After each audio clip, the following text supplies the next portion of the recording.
Tushundingizmi? O'shani yoritishga. Ket boshlaymiz. Sinf o'quvchilari navbati bilan 1, 2, 3 gacha sanab, har bitta son sanagan o'quvchi alohida guruhlarga bo'lindi va o'tilgan mavzu yuzasidan eslaridagi bor tushuncha va atamalarni qog'ozga yozishyapti. Ha. Aytavering. Ha, aytavering. Qarang, mana yozyapsiz. Qarang, tushunchalar tahlilimizda siz mavzuga oid, uyga aytamiz, lekatistlarmidi? Lekatistlar mavzuga oid anaqa yozasiz, atama yozing, xohlang atamalar kam bo'lsa, o'shanga oid savollar yozsangiz, ikkinchi guruh bilan anglashganingizda ikkinchi guruh o'sha izoh qatoriga to'liq o'sha ma'lumot beradi. Agar ma'lumotingiz sizni qoniqtirmasa, yana siz qo'shimcha qiladigan bo'lsangiz, yoniga izoh tarzida qo'shishingiz mumkin. Tushundingizmi?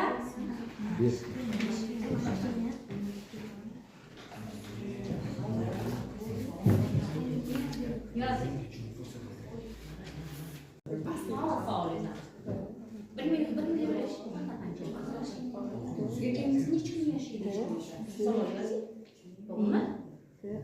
Qarang, aylana tarzda siz bunga bering, bu bularga beradi, bular bularga beradi.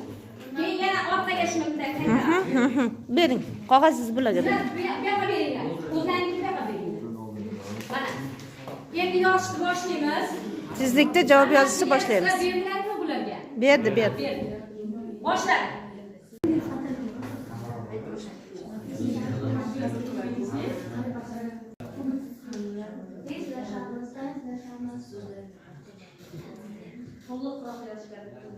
Jarayonda to'g'ri noto'g'ri ekanligini ham aytib ketamiz. Endi bunda nima qilasiz? Bitta kishi, mana guruhda bir kishi turadidagini siz o'qiysiz.